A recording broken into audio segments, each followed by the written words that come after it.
called to order. Please stand for the Pledge of Allegiance. I pledge allegiance to the flag of the United States of America and to the republic for which it stands, one nation, under God, indivisible, with liberty and justice for all. Thank you. Ladies and gentlemen, the Municipal Code Enforcement Board is charged with conducting hearings to determine whether an alleged violation of the city code has occurred. Decisions made by this quasi-judicial board will be based on the evidence and the facts presented tonight. Our meetings are conducted in accordance with Robert's Rule of Order, and each case will begin with the city presenting its evidence of the alleged violation. The respondent will then present his or her case. Both parties will have an opportunity to cross-examine all witnesses. The board members may question any witness. Comments by both parties must be relevant to the case.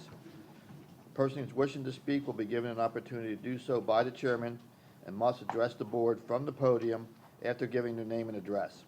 Upon request, copies of materials submitted by staff are available for review. Board members are reminded to obtain permission to speak from the chair, and questions of the city should be directed to the attorney for the city. At this time, I'll ask before we do that, let's do the ex parte communications. I'll ask the members of the board if they've had any ex parte communications with anyone regarding any matters that are coming before the board this evening. If you've had verbal ex parte communications, please disclose where, when, and with whom those communications occurred, as well as the sum and substance of those communications. If you have received written ex parte communications, please disclose the form of the written communications, who sent you the communications, and the sum and substance of those communications. We'll start at this end.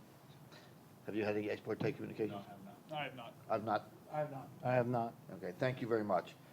Next, at this time, I'll ask that all persons who expect to give testimony tonight to be stand and sworn in by the city clerk. Please raise your right hand.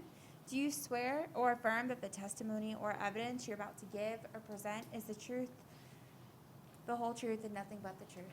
I do.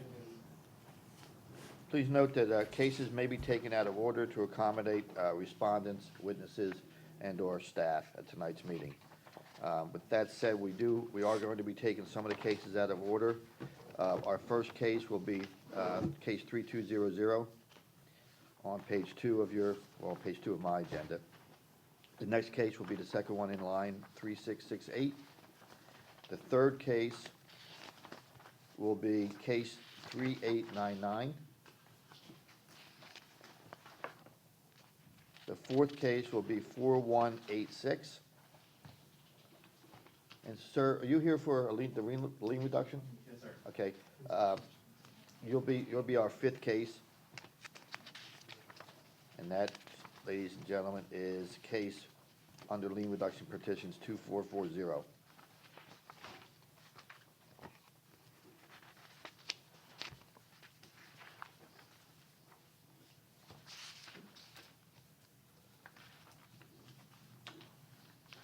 Sir, thanks for coming. If you could sign in for us, and do you expect to be giving any testimony tonight? Yes. Okay, you'll have to get sworn in then.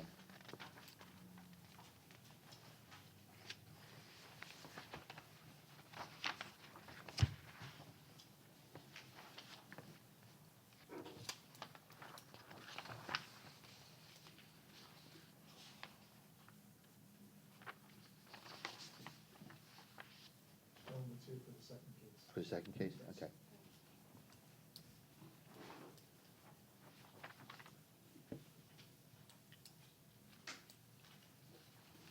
Sir, before you sit down, if you wouldn't mind getting sworn in by the city clerk?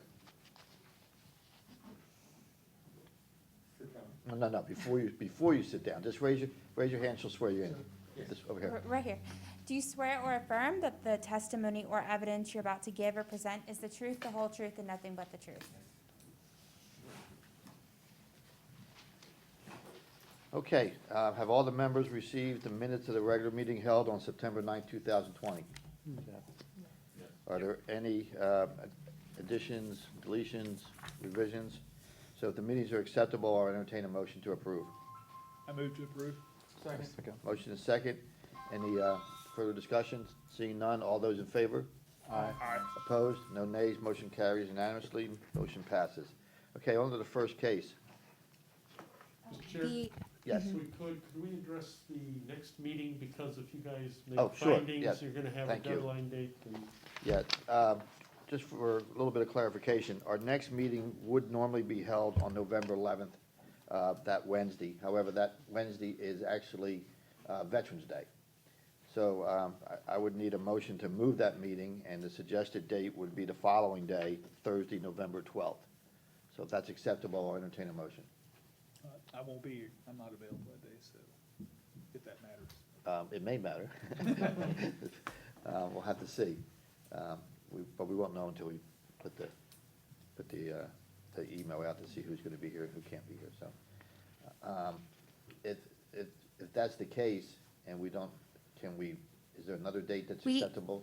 I believe we have enough for a quorum. we had 5 saying they would We attend the did? next Okay, so meeting. you already polled everybody, right? Yes. Yes. Okay, Yeah. fine, so wherever you're going, have fun. So I still need a motion to approve moving the date from the 11th to the 12th. Brandon, I'll make a motion to move the next meeting from the 11th to the 12th. We have a motion, do we have a second? Second. Motion is second, all those in favor? Aye. Opposed? No nays, motion carries. Meeting will now be held on Thursday, November 12th. Thank you. Okay, first case, 203200, City versus Natalie Anderson. Case number 23200, City versus Natalie Anderson for the property located at 105 Deer Park Avenue. The case is before the board based on alleged violation of Section 828A1, permits application required. The case will be prosecuted this evening by Code Compliance Director Tom Baroni. The city has evidence that the notice of violation and notice of hearing were properly served. Good evening, Tom Baroni, Code Compliance. This case originated on July 8th, 2020, when I noticed construction material in the driveway. I spoke with Natalie Anderson's son, Vincent Hernandez, and I requested he reach out to the building department to obtain a permit. Later that day, the building official, Amir Anisi, stated that he doesn't think there is a 35-foot setback requirement with an R10 single-family zoning.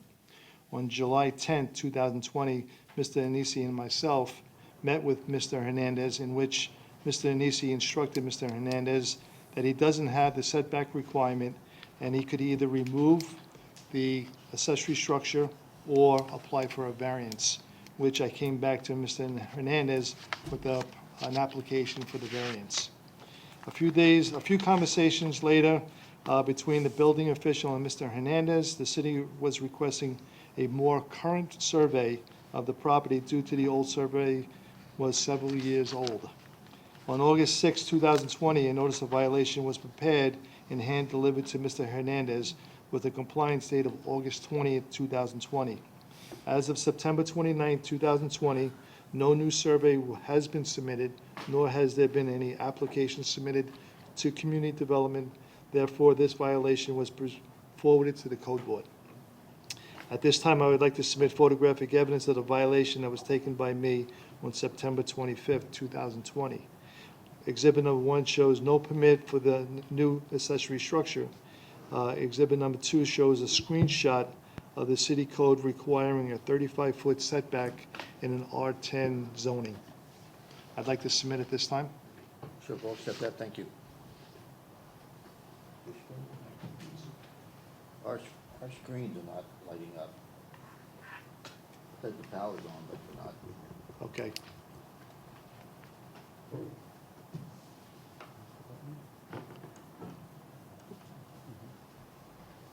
Not the end of the world, but it would be a lot easier if it did.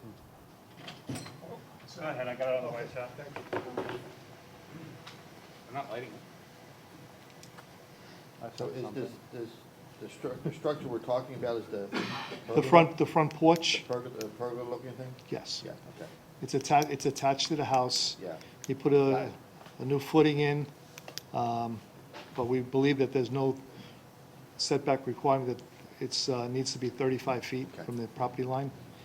So, as of today, the accessory structure remains on the property, and the required permit still remains out of compliance. The city official, building official, Amir Anisi, is here tonight to answer any questions that the board members may have. Okay, thank you. Is there any questions of the code officer or Mr. Nisi? So I'm really not sure exactly what code is being violated, so the porch, the porch was there and he added some footers to it to stabilize He it? altered the front porch that he had, and now he's encroaching the 35-foot setback requirement from the property line Okay, to that structure that he extended out. okay, So the building official is requesting a new boundary survey. right. He'll probably, if you want to, he'll come up and tell you that he's requiring a new survey, which has not been obtained yet.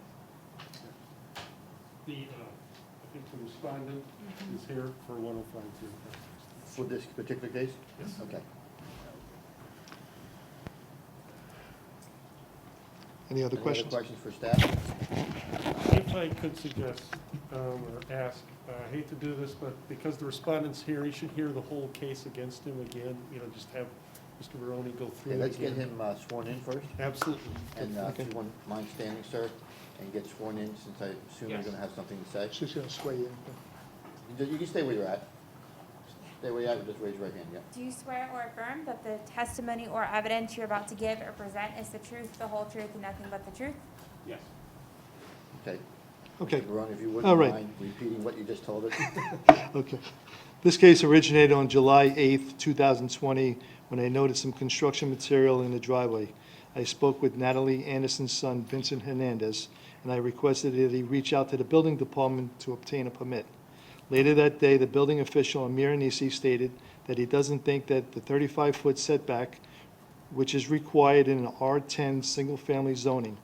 On July 10, 2020, Mr. Anisi and myself, and with Mr. Hernandez, we met, and Mr. Anisi requested that Mr. Hernandez obtain a new survey. Otherwise, he could either remove it or request a variance. And I had submitted a variance application to Mr. Hernandez.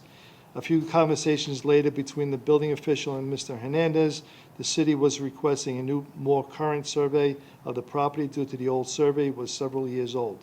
On August 6, 2020, a notice of violation was prepared and hand-delivered to Mr. Hernandez with a compliance date of August 20, 2020. As of September 29, 2020, no survey has been submitted, nor has there been any application submitted to community development. Therefore, this violation was forwarded to the code board. At this time, I'd like to submit the photographic evidence that I presented, and I gave you the screenshot and that photo right there that's on the TV screen. And as of today, there has been no change to the property. Okay, thank you. Thank you. I believe we have a question for you. Sure. I do, sir. So is the structure, is it like approaching the street area or Yes. someone else's property? No, it's approaching, encroaching the street area. Okay. So from that property line to the edge of that front porch, there has to be 35 feet, Very well. okay? I thought of another question. So the survey is being requested because it's possible that he may be legally within the 35 feet if he gets a new survey? Is that the purpose? Yes, of that's the what survey? the building official is gonna go by, the new survey that's gonna be, that he's requesting. Is there a good chance that that's gonna happen, or is it just, I, Well, it's just part of the permit application requires you to have a current survey, right, okay. so. And Mr. Nisi can come up and yeah. explain that as well. Do you have a, Yes. Ken, for a quick question, Mr. Barone. Sure. Just to be clear, when you said there was no application, you meant that to date, there's been no application for permits submitted that's, for that's, this project? that's for this correct, construction. that's correct, yeah. Mr. Nisi, if you wouldn't mind coming up and explaining the need for a current, yes. Now, Mr. Nisi first, and then the respondent. Yes. And just really, I'd like to have you explain the need for a current survey. Absolutely. Based on what the applicant is trying to do, okay, he's pretty much adding a front porch to the existing home, and he has to comply with the 35-foot front setback. That's a R10 zoning, and per R10 zoning, you have to have a 35-foot setback from the property line, not from the gutter, not from the street, toward the principal structure, toward the primary structure. So based on visual observation, we don't see he does have the required setback. That's why we are asking him to have the registered land surveyor go out there, stake his property properly, show where the property line is, and measure from the property line backward toward his house, see if he has the 35 feet requirement. Okay, So- and let's assume that he does have the 35-foot setback requirement. Does he still require a permit? Absolutely, yes. Yes. Thank you. And would he be able to request a variance without a new survey? Is that- If he doesn't have the required length or the 35 foot setback, he has to go through the variance process, ask for reduction of that 35 foot. But he would still need a survey to prove Still that. need a Yes. survey for the variance. Right, in order for him to file even the variance application, he needs to justify how much he needs, okay? So he has to have a survey. I finally get it now. So there was the porch was there before, and then he's just Not- adding the posts and The slab was there before. The slab was there, okay. Not to the extent we have right now. He had, coming off of his front door, he had like a stoop, if you will, or landing. Now he's extending it further out toward the front. He's Okay. widening it, okay? And plus that, he wants to add a structure on top of it too. Okay, I just wanted to make Yes. sure, because it looked like he already had the floor, the platform there, and he just added the 4x4. That's kind of what it looked like, so. Yeah, his door leading east-west, as soon as you come off of his entrance door. So he had the width with the width of the door, but right now he's extending toward the front beyond what he had too. So, Understood. Okay, Yes. thank you. sure. Mr. Hernandez, if you Yes. want to say anything, now's your opportunity. I'm trying to find pictures. Okay, just state your name and address for the record, please. Vincent Hernandez, 105 Deer Park Avenue. Thank you. Okay, first of all, one thing has been said to me on this structure is the setbacks. For some reason, I'm a different setback. I guess the way my house sits or whatever. And it would require me to get another a current survey, which I have the survey. As far as I know, the house hasn't moved since I've lived there. So to get a new survey, to spend $388 to not even know if I can or cannot do the structure, pull permit, do whatever has to be done under legal standards. So I find it a little ridiculous to have to pay something that hasn't changed in the time I've had the survey. The setback is 35 feet. I measured it myself, and it's 30, I have 12'7". From that point, it's 35'11". So I'm clearly in bounds to be able to do this structure, to have that building put in there. I did extend out the concrete because the deck was it's a deck in the front. I mean, it's not Seminole Heights, it's not, a deck in the front, it's just, the water damage, it really deteriorated. So I had to get rid of that. So I poured concrete, and I did extend it, being I'm doing it so I have more porch area. And I'm putting a pergola in front. But the setback is 35'11". So from what I understand from the survey that I have, I'm within the guidelines for it. I've applied for the permit, but I've been required to get a new survey, which costs almost $400, to not even know if I can or cannot build this. I find it a little bit, no, I don't understand why I have to spend money to find out if I need to do it or not. It should be already known on original setbacks on the survey that if I can or cannot do this. Well, And I haven't completely done anything further to the structure, because why waste money and why do what I have to do if I don't even know if I can do it? So it has ceased at that point. Well, if we follow your logic and the building hasn't moved, if you get a new survey, the line will still be the same place and you'll still be 35'11". Correct. So if you're 35'11", that meets the setback requirement, I assume. And- That's from the setback. Yeah, so. if It's more than that, but from the Yeah, you're setback saying that I'm it's over required. 35 feet from the property. Oh, yeah, 35'11" to But be you- exact. But I don't know how you determine where the property line was, but let's assume you're correct. And you get a new survey, that would prove that you're 35 feet, 11 inches off the property line. And then if you were, you'd be allowed to do it. If the new survey shows something different, then, and it's 11 inches or 12 inches closer, you wouldn't be allowed to do it. So the only way to determine whether or not you can do it is to get the new survey. Okay, but the the house hasn't moved. It's not, it's floating right now. It's still in the same thing from when I bought I property. understand that, but here's the problem. We don't, the city doesn't know, and I assume that Amir will agree with me, doesn't know that you're measuring from the correct point. Okay, without a new survey, I mean, I don't know how do you know you're measuring from the right point? How do you know you're measuring from the property line? I measured from the property line to 12'7". From that point, Did you find a survey pin? I have a survey here. Yeah, but. A how do survey you- what? The problem is, 11 inches is not a lot. Right. And if your measurement is off, because you measured it, okay, I think the problem, we need a more accurate measurement, is what. My measurement is not off. I'm a contractor. I do this for a living. So according to that, if I have 11 inches, and it's the old survey, and be that as it may, the house has not moved since And I 2004, since when I assume bought it. that part of the permit requirements list how old a survey can be before you need a new one? I believe it's 5 years. If I may, what the copy he has, I gave it to him. Okay. This is the old survey from the file. I retrieved the file, I copied it to help him to understand what our request is. His property is on the corner lot, okay, and his house sits at an angle. There is no way for him to tell me where his property line is without locating the pen. So he's measuring from his house toward the street, but we don't know where his property Well, line that's is. my point, I'm not yeah.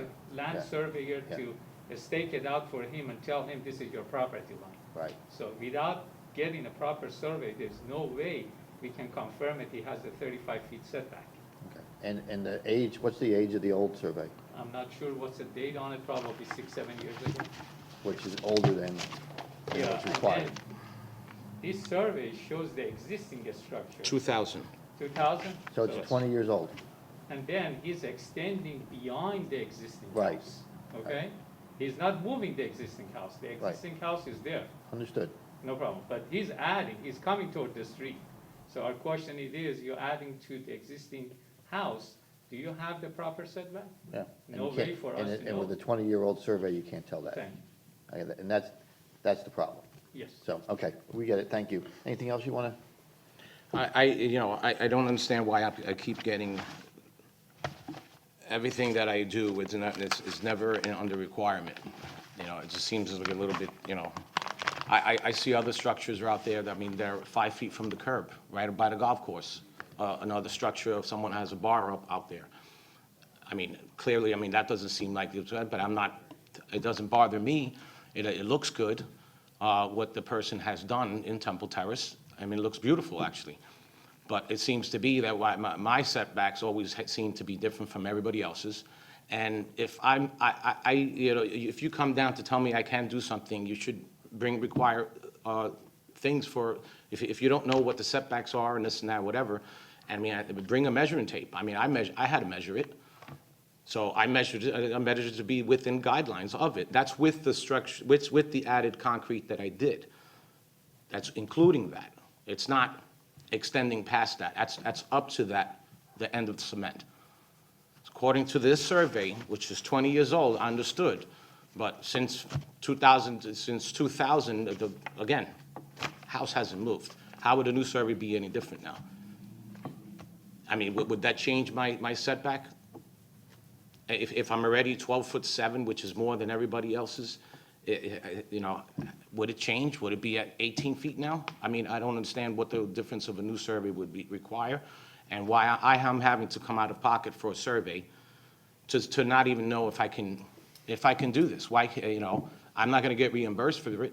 Okay, thank you. I want to be able to do the things under the guidelines up to code, but I just don't want to have to dish out 400 to not know if I can or cannot do it. Understood. Thank you. Thank you.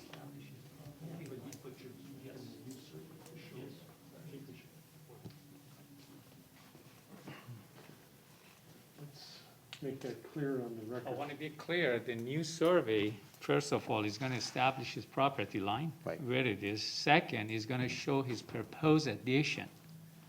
And the surveyor can measure his proposed addition up to the property line to see you have the 35 feet or So not. it's two steps.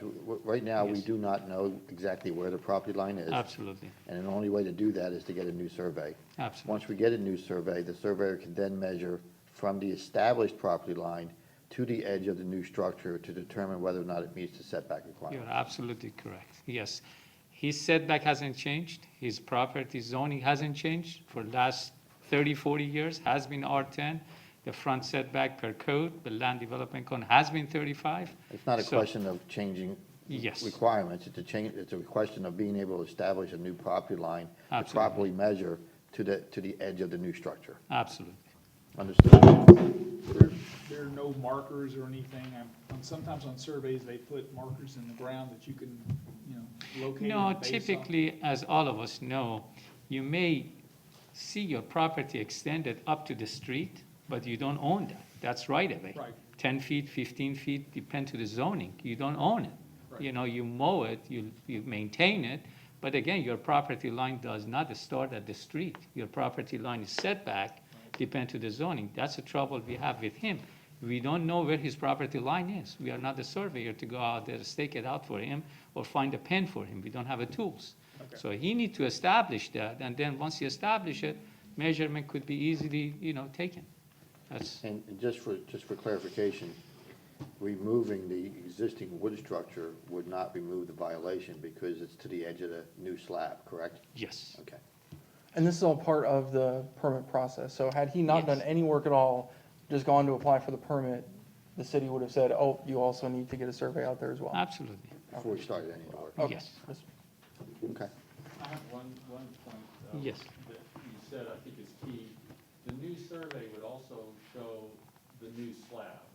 yes, So that would determine without doubt whether he's within the setback. yes, sir. So that's really key to the new survey, is that you'd get a new, it would mark the slab as well as the property line. Yes, Because right now, your survey doesn't show the new slab. yes. So, Yeah, the existing I think that survey says it all, shows, really. the existing survey shows the existing house, doesn't show the extension of the slab, how far it's coming out, so, Right, and with the survey that's 20 years old, there's no way to truly establish the property line. yes, sir. Okay. Thank you. Any other questions? Okay, if there's no other questions, I'll entertain a motion.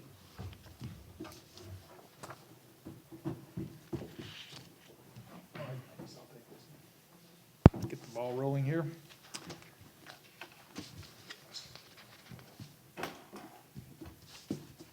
All right, in case number 20-3200, I move that the city has proven by the greater weight of the evidence the following violations of the City of Temple Terrace Code exist on the property located at 105 Deer Park Avenue. Code section is 8-28 subsection A, subsection 1. This motion is based on the sworn testimony this board has received from the code enforcement officer and Vincent Hernandez, along with any other evidence, including photos, affidavits, and the notice of violation, all of which is received and entered as part of the record of this hearing. I further move that said violations be corrected on or before November 12th. If the respondent does not comply with this order on or before that day, they are ordered to pay a fine for each and every day the violation to continue past the date set for compliance. Upon considering the following factors: the gravity of the violation, any actions taken by the violator to correct the violation, and any previous violation committed by a violator, I move that the fine be $25 per day. We have a motion, do we have a second? second. Any further discussion? Seeing none, all those in favor? Aye. Opposed? No nays, motion carries. Next case, please. Case number 23668, City versus Deborah Rivkin for the property located at 12912 North 53rd Street. The case is before the board based on alleged violation of Section 12921 parking residential property, Section 828A1 permits application required, and Section 1034 sanitation keep premises clean. The case will be prosecuted this evening by Code Compliance Officer Lori Smith. The city has evidence that the notice of violation and notice of hearing were both properly served. Good evening, Mr. Chairman, board members. Lori Smith, Code Compliance. This case originated proactively August the 4th, 2020. My inspection revealed 2 vehicles parked in the rear yard on substandard material, debris accumulation in the rear yard, and also work without a permit for construction of a bedroom addition. At that time, I left 3 door hangers with the compliance date of the 6th of August, 2020. My inspection on August the 12th, 2020 revealed 1 vehicle had been removed from the rear yard. However, 1 vehicle still remained. Therefore, a notice of violation was prepared with a compliance date of the 24th of August, 2020. Affidavit of service was obtained by hand delivery to Shanur Rivkin. My inspection on September the 24th, 2020 revealed no change. At this time, I would like to submit photographic evidence of the violations that were taken by me September the 26th, 2020. Exhibit 1 shows the vehicle, 1 vehicle parked in the rear yard. Exhibit 2 shows the bedroom addition work without the permit. Exhibit 3 shows debris accumulation rear yard. Thank you. We'll accept the evidence.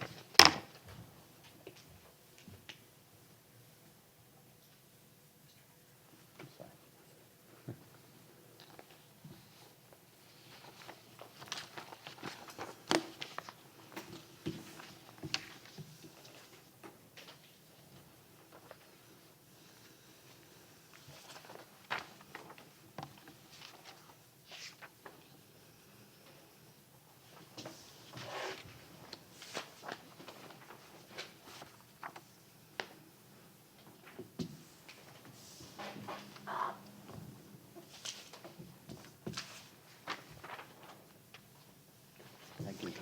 Mr. Chairman, the 2 building inspections were performed in August. The building inspector is requiring 3 permits to be pulled, 1 for the bedroom addition, 1 for mechanical, and 1 for electrical. As of today's date, the vehicles and the debris have been removed from the rear yard, and I would like to submit an affidavit of compliance. However, Mr. Chairman, the necessary construction permit has yet to be obtained from community development, and I am seeking a ruling. Thank you. We'll accept those.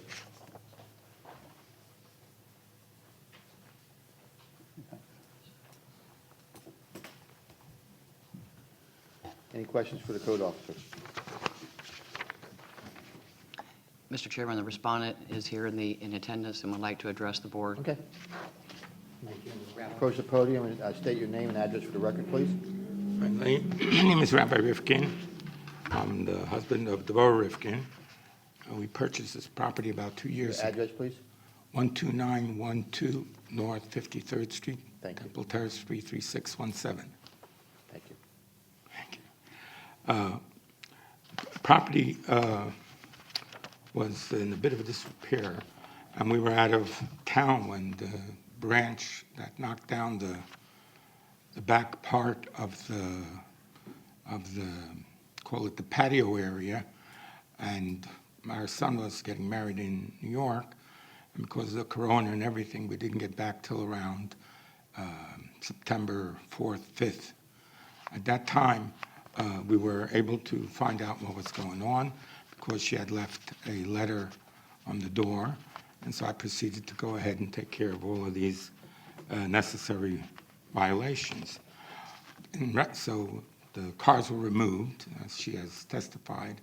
The debris was also finally picked up by Temple Terrace on October 5th. So we took care of all of that, and the city left this confirmation. As far as the construction, if we can pull up that picture of I think it was the first picture where the ladder was in the yard, the patio area. Can we, not this was cleared up already. Go back one more. That one. So this is the patio. To your left, you see there's there's part of the patio, which Lori had mentioned to me was cluttered, et cetera, about 9 months ago. And I said that we were going to go ahead and enclose the patio and remove that, but she wanted that it shouldn't be visible. So we did do that, and I moved the patio wall onto the patio a little bit further towards the line of the property where the porch wall is. because that was also something that had been rotted out. That's the door that leads onto the patio. The back part then is where all the rubble had come from when the branch came down during a storm. And so we removed that. I wasn't aware that you need to have a permit for replacing the patio wall. Lori has watched me do this construction for the past 9 months, and no one told me anything that, oh, stop, you can't do that. So finally, when we did receive this, which is dated, the certified copy, September 30th here, September 30th, 2020, so I proceeded to go ahead and take care of all these things. I called Mr. Amir, and he said, you'll need to go ahead and get a permit. Now, lived here for 40 years in Temple Terrace, and as I recall from previously, and I'd been told that almost a year ago, that if you're replacing an existing wall or structure because it was, rotted out, or it was termite, which was, if you look at the back picture, you can see one of the remaining termite-ridden beams still standing there. So I proceeded to go ahead and try and accommodate that we should not see it visibly from the street. When I was told that we needed, so yesterday I submitted a permit. I called Sharon the day before, and she emailed the permit. We dropped it into one of the bins, I think last night or this morning. And but since I was aware that they wanted, we should have an electrician take a look or whatever, so I went ahead and contacted one of the approved contractors for Temple Terrace, CNC Electric, on 10/2/20, and gave him a deposit of $700 to start taking care of whatever would be needed. He contacted Temple Terrace, and they said, no, we can't let you do any work, even though you're licensed and approved, because there's a stop work order on it. I guess that was in reference to the patio replacement wall that I was doing. So that sort of at a standstill, and I'm waiting now to see how we can get that. I don't know why the electrical should be blocked by a licensed contractor approved by Temple Terrace, so that we can move ahead and do what we need to do. And that's about the only thing. I don't know what the mechanical permit is for. I don't know, we're not changing anything there mechanically. So that's where it stands. So since we were out of town, so I didn't have the time to be able to go ahead. Then the holidays came along. So I'm now waiting to hear from Amir what permit we need and to go forward with it. And that's about it. Okay, so you filed for 2 permits, correct? I filed the request for the electrical 10/2, and they sent back an email to the contractor. Can I submit this as evidence or whatever? And they said, no, you can't do anything until I go and get a permit.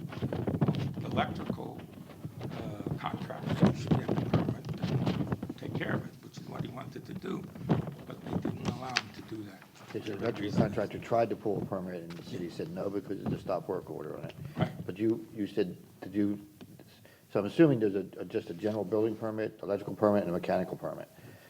I think there's, I don't know what a mechanical permit refers to. Okay, so we'll deal with that in a second, but I just want to try to get the timeline right. Yes. Have you submitted for a general building permit? Yes, I gave it in yesterday. Okay, so you get that in yesterday. So I think, I have a copy of it. okay, great. So you submitted that. I guess once they, in Amir, They'll if you tell me would, what they need, I'll be able to submit it to that's what I'm them. trying to figure out. Okay. Yes. Amir, if you wouldn't mind coming up for a minute? Should I sit down now, or? Yeah, you can for the Both? moment. We may call you back up, but thank you. Sure. Just so the board understands the timeline, he said he submitted his general building permit. Let's assume that goes through properly. And will that lift the red tag on the project? Well, I would like to make some correction. He dropped Okay. an application yesterday or today. Last night, maybe. And it's just two-page application with no attached drawing and nothing. Okay, so it's So this is, incomplete. we cannot even process this. Okay, This is his writing, this is what he dropped off in the front. okay. Yes, Okay, but just so we all understand the timeline, the Yes. first thing that has to happen is the general building permit has to you're get absolutely approved, correct? correct, yes, And in order to do that, you need some additional information from him. yes, Once that's approved, his electrician can get his his Yes, sir. electrical permit yes, and start doing whatever he needs to do. yes. What work did you see or hear about or whatever that would require the mechanical permit? If he's making that a space as a conditioned space, he has to have some form of a ventilation and mechanical equipment in there. Pardon, I couldn't hear that. He's saying if that's a conditioned space, air conditioning, heat, No, it's not. then, Just the patio. okay, well, I guess you can work that out in the permit Sure. process. Okay, so, sir, just so you understand, he'll get with you, there's apparently some information missing, that he can't even process the general permit. Okay, he'll give it to He'll- me he'll let- writing, I'll be able to give it to the contractor. Yeah, you'll get that straightened out, but you can't get the electrical permit till you get the general permit. Okay? I wasn't aware of that. So that's why we're working it out, okay? So once that gets worked out, then your electrician can come back and get his electrical permit. You can talk to him about whether it's conditioned or not conditioned. If it is conditioned, you'll need a mechanical permit, and then you can move forward, okay? But you'll have to get, the starting point is getting all the information together to get the required general construction permit. Sure. Okay? Including construction plan. Including construction Yes, plans. he cannot just give us two-page application and Understood. expect us to process this and give him a permit. I was aware of that, but I just wanted to start it so you could give me in writing what I need to get done. Okay, perfect. So anyway, what's going to happen next is we're going to rule on whether or not there was a violation or is a violation. All And the others have been fulfilled according to understood, order. yes. Louis said that those been, but there's still the outstanding permit issue. Yes. So we're going to rule on all that, and then we'll I'll explain to you after we do that, okay? All right, any other questions or comments by the board? Well, really quick, so the parking one, we're getting an affidavit of, Compliance. and then you said that you've gotten rid of all the debris and things in the back, is that right? Right, except whatever materials I'm gonna use for repairing the patio wall. Okay, but we don't have an affidavit of compliance or anything for that one yet? We do have. Oh, okay, Yeah, so okay. the only outstanding non-compliant issue is the permit issues. Okay.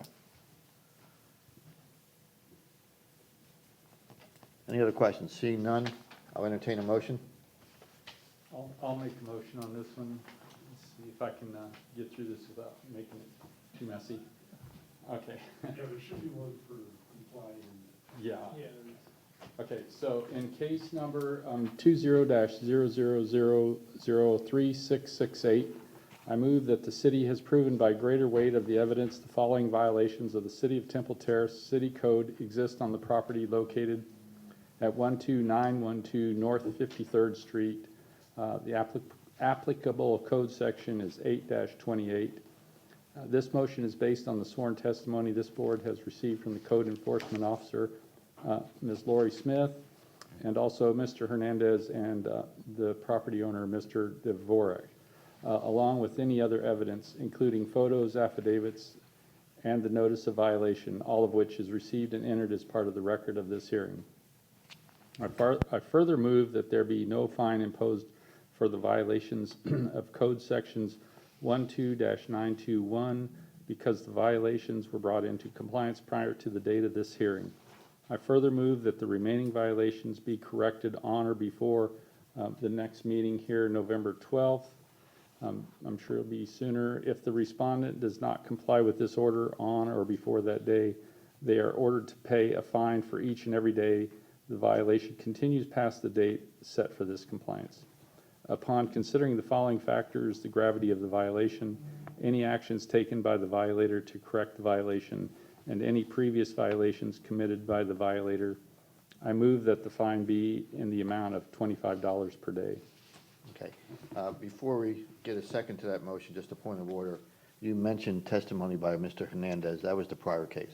Oh, okay, I'm sorry. So- Well, sorry. Anise, I'm sorry, Mr. Anisi, and not Mr. Hernandez. I believe you missed one of the violations. You did, that's what I was fixing to say, sir. That was a violation 2234, I believe. 1034, Thank you, sir. yes, That's in compliance. that's in compliance. Okay, sorry. So So so if you would amend your motion, just say, I amend my motion to include, I amend the motion to include 10-34. That one's in and compliance. to correct the persons testifying. And to correct the person's testifying. Okay. I We knew I so was we gonna now have a motion. mess that one up. That's okay. We'll get through it. We have a motion. Do we have a second? Second. We have a motion and a second. Any further comment by the board? Seeing none, all those in favor? Aye. Opposed? No nays, motion carries. So what happens now, sir, is you've been found not guilty of two of the code violations and found that you are in violation of one of the sections, the permit application section. No fines will accrue until after 30 days has passed by, so you have 30 days to get your permit. Now, if, Can I have 30 days from when I get the list of the things that we need? well, that's what I was going to say. If for any reason it's taking you longer than 30 days to actually get the permit, you can come back to us next month and explain what the circumstances are, and, the board will hear that and may or may not give you an extension on that. Okay? Yes, sir. Just a clarification, I believe that all three were found to be in violation, but the two of them, 10-34. Yes, you are correct. Were just no fine because they had been corrected prior to the hearing. You're absolutely correct. So, my mistake, thank you. Okay, next case, please.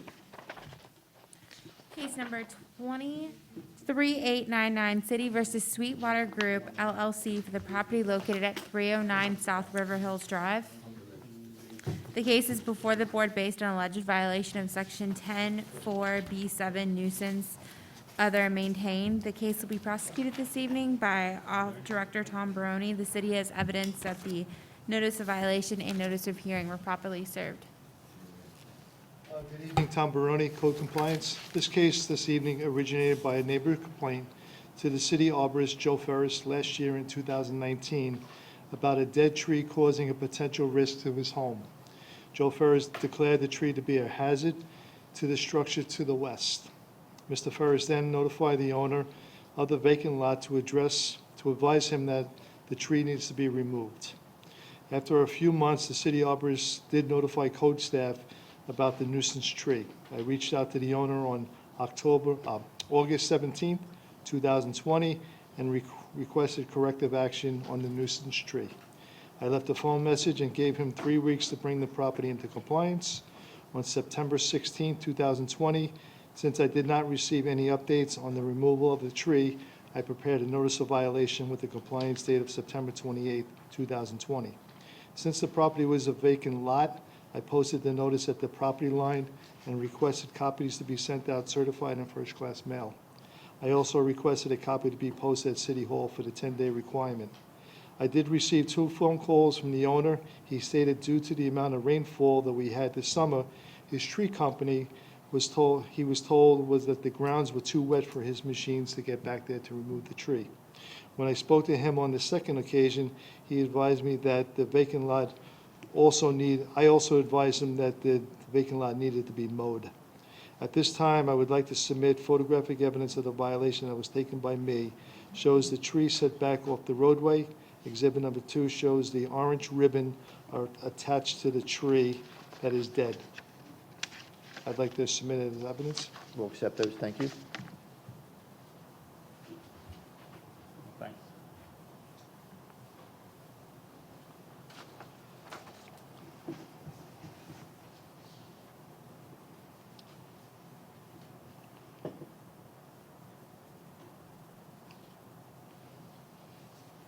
So just so you know, the overgrown conditions in the vacant lot have nothing to do with this case this evening. Okay. That was just my conversation with Just the him. tree. The city arborist was going to be here this evening to if you had any questions, but the tree has been cut down, so the nuisance of the tree is no longer present. Okay. So I'd like to submit an affidavit of compliance. Thank you. We'll accept that. And if you have any questions for me, I'll be willing to answer. Thank you. Well, you have any questions for the code officer, Barone? Appear to be Thank you. none. Thank Thank you. If there's no other questions, I'll entertain a motion. Thank you. In case number 20-3899, I move that the city is proven by greater weight of evidence that the following violations of the City of Temple Terrace Code did exist on the property located at 309 South River Hills Drive. Violations section 10-4, subsection B, subsection 7.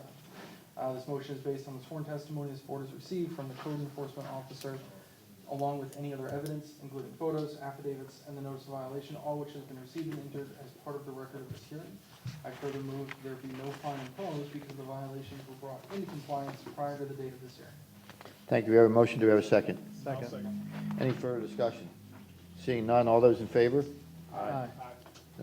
No nays, motion passes. Next case. Sir, you're welcome to stay, but you're under no obligation to stay, I so. think he's got another case. Oh, he does? Okay, thank you.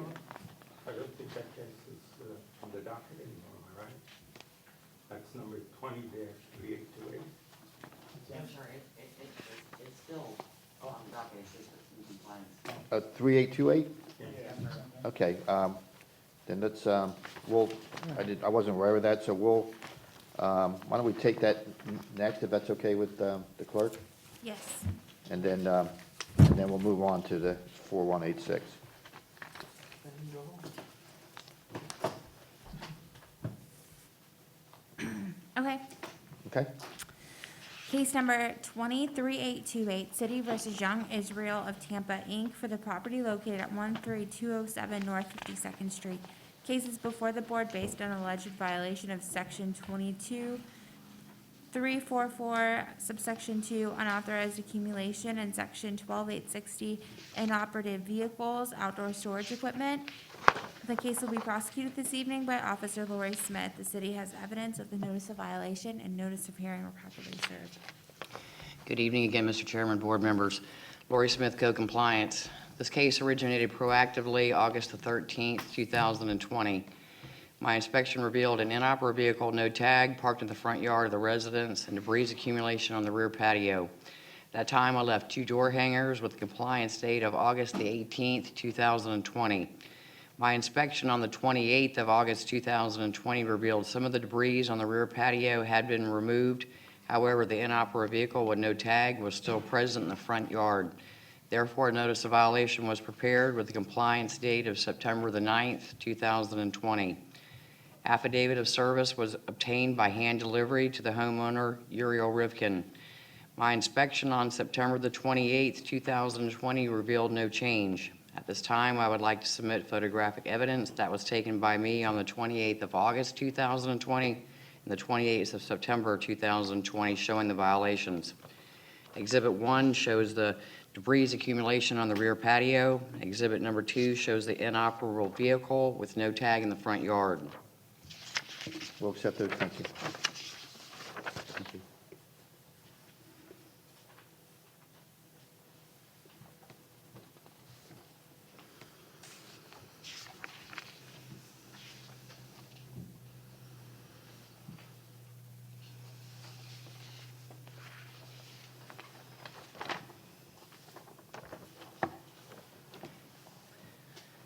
Mr. Chairman, as of today's date, the site is now in compliance, and at this time, I'd like to submit an affidavit of compliance. I'm just looking for a finding, sir. Thank you. We'll accept that.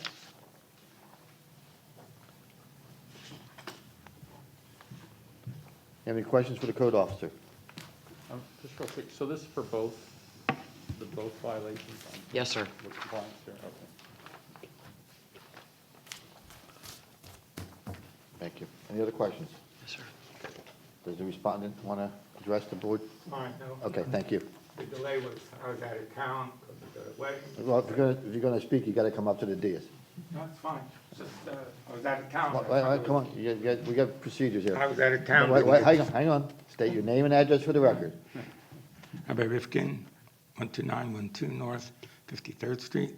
And I was out of town, and due to the corona, we were delayed in getting back, so we took care of it finally. Okay, thank you. Thank you. Sorry, Okay, but we sir. do have to get your name on the record. Thank you. If there's no other questions, I'll entertain a motion.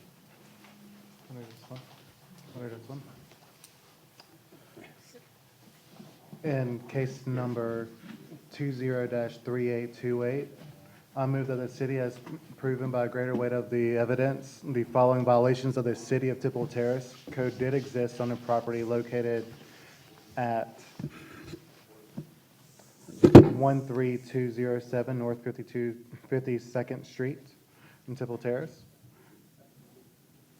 This motion is based on the sworn testimony this board has received from the code enforcement officer, along with any other evidence, including photos, affidavits, and the notice of violations, all of which received and entered as part of the record of this hearing.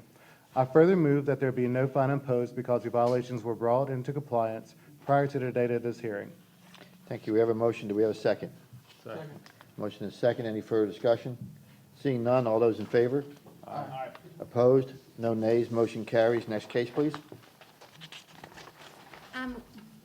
We can move on to lien reduction Okay. next.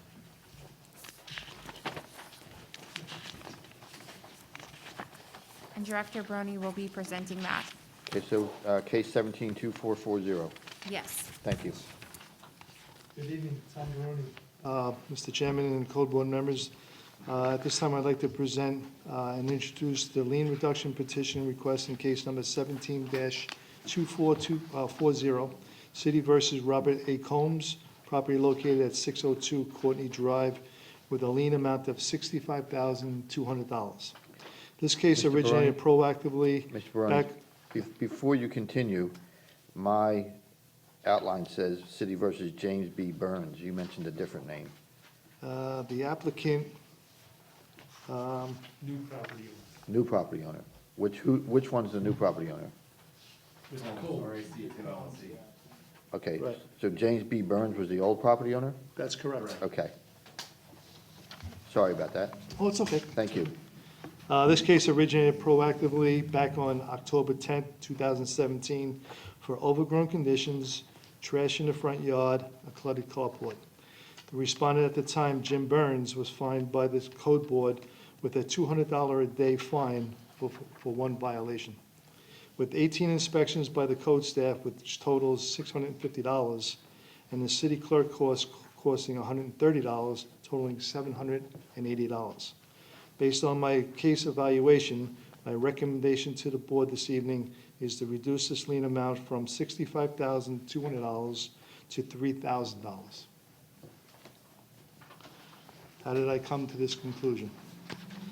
The owner was hit with a fine amount of $200 per day for one violation. That's very extreme. So what I did was, in this case here, there was two violations that were present: overgrown conditions and trash throughout the front yard and the cluttered carport. So there's really two violations here. So we usually normally go by $50 per day back in the day. So I instead of going $200, I went to $100 per day. So that would reduce that lien amount in half to $32,600. And normally we do the 10%, so that would bring it down to $3,000. Understand? So it was a $200 per day fine that the board made for one violation. There's actually two violations here, so I reduced it down to $100 per day. So if you take half of the lien amount of $65,000, that reduces it to $32,600. Normally, we do the 10%, that'll bring it down to $3,000. Understood.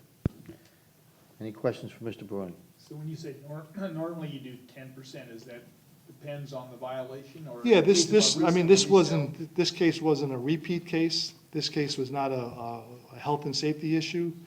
So normally, in those cases, we usually go down to the 10%, so that's what I did. So to be fair to the petitioner, I think $3,000 is a fair amount to reduce it, the lien amount to. Any other questions? Okay, thank you. Does the respondent want to address the board? Yeah. Okay. Name and address before you start. Thank you. My name is Robert Combs. The address we're talking about, 602 Courtney Drive. I had offered $1,000. I think you said the case, that you guys had about $700 or $800 into the case as far as city costs. Yeah, so I was asking that we reduce to $1,000 and/or the city costs. I acquired the property in February. By March, it's one of the nicest houses on the street. It's clean. It looks good. And so I'd ask that you reduce to $1,000. Anything else? No, sir. Thank you. Okay, thank you. Uh-huh. Okay, there's no other further questions. I will entertain a motion. I'll do it.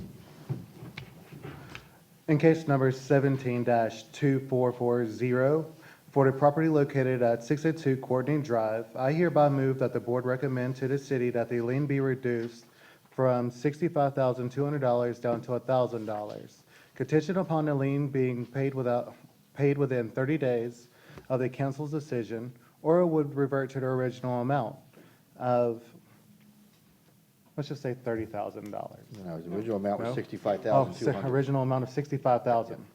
200. All right, $65,200. And the city is authorized to enforce this fine in accordance with the law. Thank you. We have a motion. Do we have a second? I'll second that. Any further discussion? Seeing none, all those in favor? Aye. Opposed? No nays, motion carries. So just so you understand, what happens next is, at the next, whenever this gets heard in front of council, and I don't know what the date do we know what the date will be? November 12th. I'll be there and I'll make this recommendation to council. I'm sorry, that's the next code board. Yeah, when's the next council meeting? We don't know. They'll let you know. Okay. You'll be told, and I'll be told when the next council, when they're going to hear this. And so it's not, my point is, it's not a done deal. What has to happen next is the recommendation will be made to council. Council will vote yea or nay, just like we did, and then you'll have 30 days from that point to pay or whatever amount, whatever they come up with, okay? And the same, pretty much the same process, except I'll be presenting since we will be making the recommendation for the lien reduction. Okay? Thank you. Kristen, do you think that would be the November 2nd, which would be a Monday? It is Monday. The next meeting had to be moved to a Monday. To November 2nd, is that what we're saying? Yes. Okay, so it looks like November 2nd. Okay? All right, so where are we moving to? Back to hearing. Back to the, wherever we didn't finish. So case number 203745. That's where we are. All right. Okay. Case number 23745, City versus Fuad Haraki, for the property located at 8652 Navajo Avenue. The case is before the board based on alleged violation of Section 12861E6, fences appearance. Case will be prosecuted this evening by a code compliance officer, Doug Allen. City has evidence that the notice of violation and notice of hearing were properly served. Good evening, Mr. Chairman and board members. Doug Allen, Code Compliance Officer. This case originated by me on August 11th, 2020. My inspection on that date revealed one violation of a stained fence that did not provide a neat and clean appearance. Since this is a vacant lot, I went directly to a notice of violation, which was prepared on August 11th with a compliance date of August 25th, and I posted the notice on the site, and the notice was also posted at City Hall, and copies were mailed, both certified and regular mail, to the address of the owner of record. My reinspection on September 16th showed no change, so I prepared a notice of hearing on that date, and the case was scheduled for the October Municipal Code Board meeting. This time, I'd like to submit photographic evidence of the site taken by myself on August 12th and September 21st, 2020. We'll accept that, thank you.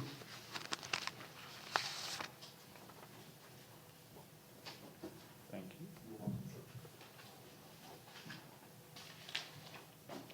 Exhibit number 1 shows the posting of the notice of violation. Exhibit number 2 shows the stained fence, and exhibit number 3 shows the stained fence.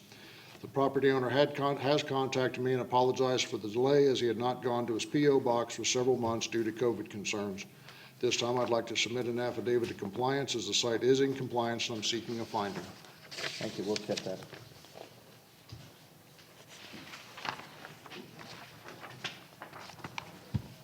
Any questions for the code officer? Seeing none, I'll entertain a motion.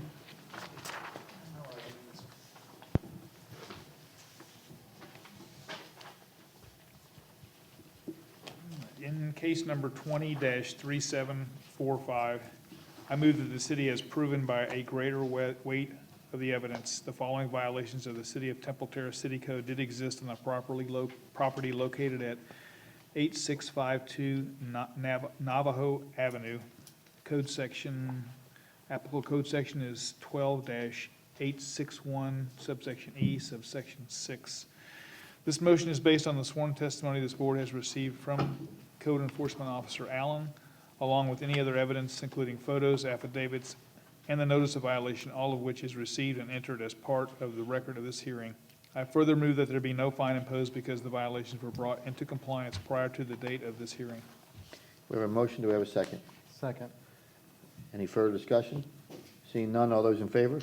Aye. Opposed? No nays, motion carries. Next case. Case number 23898, City versus MC2 Innovations, Inc., for the property located at 502 Courtney Drive. The case is before the board based on alleged violation of Section 810214A, fences maintained in good repair. The case will be prosecuted this evening by Director Tom Baroni. The city has evidence that the notice of violation and notice of hearing were both properly served. Good evening, Tom Baroni, Code Compliance. This case originated by a citizen complaint that I received by email on August 15, 2020, that his neighbor's fence was leaning and falling apart. Jose Silva visited the property on August 17, 2020, and noted that the wood fence was in disrepair.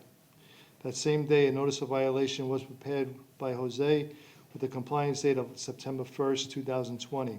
Officer Silva did post a notice letter at the front door to the home being unoccupied. He also requested copies to be sent out certified in first-class mail. He also requested a copy to be posted at City Hall for the 10-day requirement. The last week of August of this year, this case was handed over to me from Inspector Silva to me for me to follow up with this violation. My inspection on September 24, 2020 noted that the fence was still leaning and the fence gate was still in disrepair. At this time, I'd like to submit photographic evidence of the violation that was taken by me. Exhibit number 1 shows the notice letter posted at the front door by Inspector Silva. Exhibit number 2 shows the rear wood fence leaning over. And exhibit number 3 notes the wood fence gate on the east side in disrepair. I'd like to submit. We'll accept those, thank you.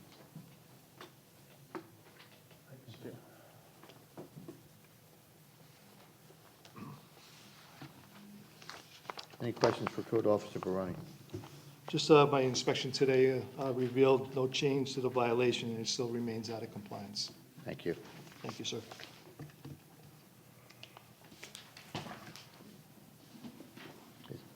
Assume the respondent is not here? Okay. Any other questions or comments? Yes, sir. Have you been able to make contact with the? Jose or I did not make contact with his owner at all. The owner is an investor. He comes and goes. He has contractors there working on the property, but I have not seen him at all. Any other questions?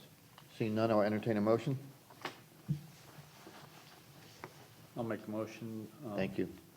In case number 203898, I move that the city has proven by greater weight of the evidence the following violations of the City of Temple Terrace City Code exist on the property located at 502 Courtney Drive. The applicable code sections are 8-102, subsection 14-A. This motion is based on sworn testimony this board has received from the Code Enforcement Officer, Mr. Baroni, along with any other evidence, including photos, affidavits, and the notice of violation, all of which is received and entered as part of the record of this hearing. I further move that said violations be corrected on or before November 12th. If the respondent does not comply within this order on or before that day, they are ordered to pay a fine for each and every day of the violations continue past the date set for compliance. Upon considering the following factors, the gravity of the violation, any actions taken by the violator to correct the violation, and any previous violations committed by the violator, I move that the fine be in the amount of $50 per day. We have a motion. Do we have a second? We have a motion and a second. Any discussion? Just curious though, for a single violation, why you, Because of the disruption to the neighbors and the state of that fence is so bad, that really needs to be looked at. I mean, so something needs to get their attention. That's my thought, so. okay, thanks. We have a motion and a second. Any other further discussion? Seeing none, all those in favor? Aye. Opposed? No nays. Motion carries. Next case. Case number 23967, City versus SWH 2017-1 Borrower LP for the property located at 8518 Queen Brooks Court. Cases before the board based on alleged violation of Section 10(3)B sanitation, grass, weed, Section 8(102)13B exterior walls maintained in good repair, and Section 8(102)18A sanitation shared area maintained in good repair. Case will be prosecuted this evening by Code Compliance Officer Doug Allen. City has evidence that the notice of violation and notice of hearing were both properly served. Good evening again, Mr. Chairman and board members. Doug Allen, Code Compliance Officer. This is a case originated by me on August 19th, 2020. My inspection on that date revealed 3 violations: stained exterior walls, overgrown conditions, and unmanicured vines on the exterior walls. Since this is a rental property, I went directly to a notice of violation, which was prepared on August 19th with a compliance date of September 3rd, 2020. I posted the notice at the site as well as at City Hall, and copies were mailed, both certified and regular mail, to the address of the owner of record. My reinspection on September 17th revealed that the site was not in compliance, so a notice of hearing was prepared on that date, and the case was scheduled for the October Municipal Code Board meeting. This time, I'd like to submit photographic evidence of the violations taken by me on August 20th and September 21st, 2020. We'll accept those. Thank you. Thank you.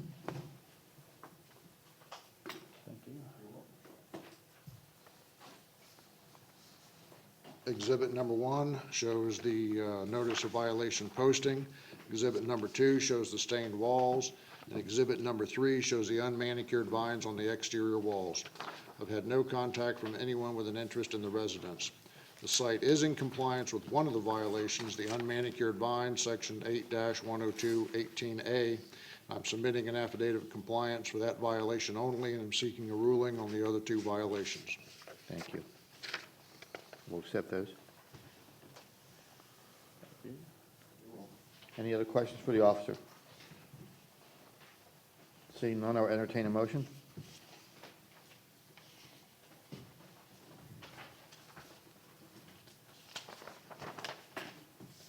Anyone? Thank you.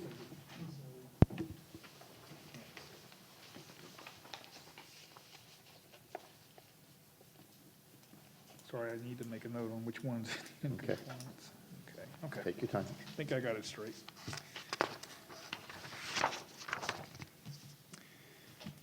In case number 20-3967, I move that the city has proven by a greater weight of the evidence the following violations of the City of Temple Terrace City Code exist on the property located at 8518 Queen Brooks Court. The code sections are 10-3B, 8-102, subsection 13-B, and 8-102, subsection 18-A. This motion is based on the sworn testimony this board has received from Code Enforcement Officer Allen, along with any other evidence, including photos, affidavits, and the notice of violation, all of which is received and entered as part of the record of this hearing. I further move that there be no fine imposed for the violations of Code Section 8-102, subsection 18-A, because the violations were brought into compliance prior to the date of this hearing. I further move that the remaining violations be corrected on or before November 12th. If the respondent does not comply with this order on or before that day, they are ordered to pay a fine for each and every day the violations continue past the date set for compliance. Upon considering the following factors, the gravity of the violation, any actions taken by the violator to correct the violation, and any previous violations committed by the violator, I move that the fine be the amount of $50 per day, $25 per violation. We have a motion, do we have a second? Second. Any further, Can I just get a little clarification, please? Was that $50 a day? Yeah, I Or, because the sort of flubbed that. $25 per violation. it's a little hard. $25 per violation per day. Yeah. so Well, $50 it's- total? It's a lot easier to have $50 a day for the two remaining violations, because if one comes into compliance, the other doesn't, the clerk has a heck of a calculation to have to do at some point. So $50 per day for the two violations. So if they get one into compliance and the other one isn't, it's still $50 a day. Correct. Okay. Yeah, I just, otherwise, as you can imagine, the Yeah. calculations, if one got fixed, then she would say, okay, for 3 months, it's $50 a day, and then after that, it's $25 a day. Just makes it really hard to calculate what the fine and lien is. So what was your intent, and do you need to Uh, amend? Well, it seems like it's more fair to the person that if they bring one into compliance, that they aren't charged for that, right? I mean, that's I kind don't of. think I've ever seen a ruling or a finding like that. I've been here, Which one? where it's just one for both, and even if they bring the one into compliance, the Right. fine remains the same. I don't know if I've ever seen a finding of that. Yeah, maybe So not, I'm just saying it's a lot easier, and then also motivates to bring both into compliance rather than just one. We've always done that in the past, even Joe Gross was here, Joe Bailey was here. But- That's the way we used to do it. Even if there was 4 violations, Do we still one say fine, a yeah. fine of $100 per day. Lately, that's not how we've been doing it. It's been, No, but it's beyond, it's very hard Is for it- the clerk to keep up with the in compliance, out of compliance, the amounts. It's just better to Okay. go with 2 violations, $50 per day okay, for the 2 violations. I'm good with that. Okay, so Just as long as we're Understand, consistent. What you're trying to do, it's Yeah, just, we it's, understand. we also trying to motivate for all the violations to Be be cleared cured, as quickly yeah. as possible, too. okay. Okay, I'll And amend so it it's to. amended so that it's $50 per Per day day. for both of the violations. Okay. So we have a motion, we have a second. Any further discussion? Seeing none, all those in favor? I Who made the second? Is that you?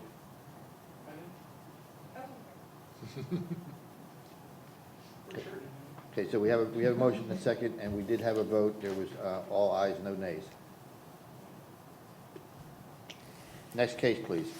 Okay, the last case, case number 24186, City versus Deary 5502 LP for the property located at 5502-04 Temple Heights Road.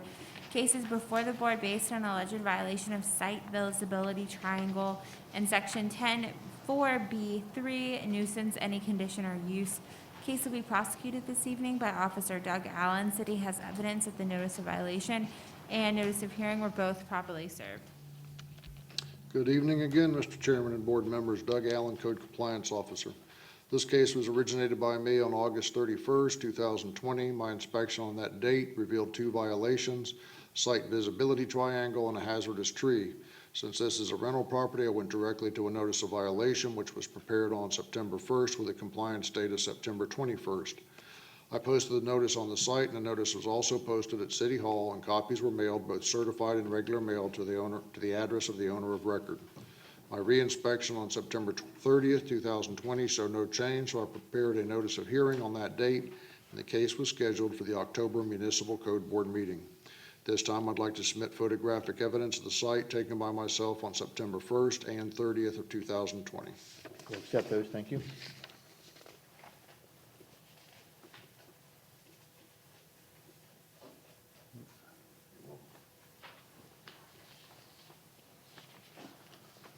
Exhibit number 1 shows the posting of the notice of violation. Exhibit number 2 shows the hazardous tree, and exhibit number 3 shows the hazardous tree. The property owner has contacted me and brought the site visibility triangle into compliance and has scheduled the removal of the dead tree with the tree service, but that portion is not yet completed but the owner has assured me that the tree will be removed before the November Code Board meeting. I'd like to submit an affidavit of compliance for the site visibility triangle, and I'm seeking a finding for that violation and a ruling for the hazardous tree violation. We'll accept those, thank you.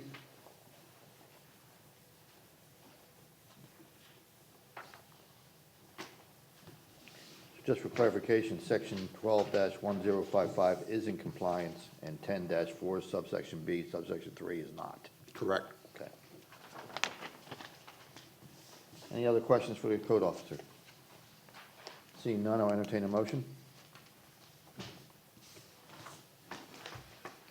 Yeah, I'll go. Thank you. I think I got the right one this time. So, okay. In case number 204186, I move that the city has proven by a greater weight of the evidence the following violations of the City of Temple Terrace City Code exist on the property located at 5502 Temple Heights Road.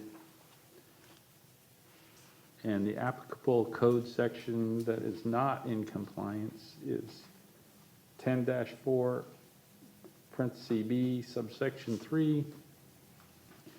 This motion is based on the sworn testimony this board has received from the code enforcement officer, Mr. Allen, along with any other evidence, including photos, affidavits, and the notice of violation, all of which is received and entered as part of the record of this hearing.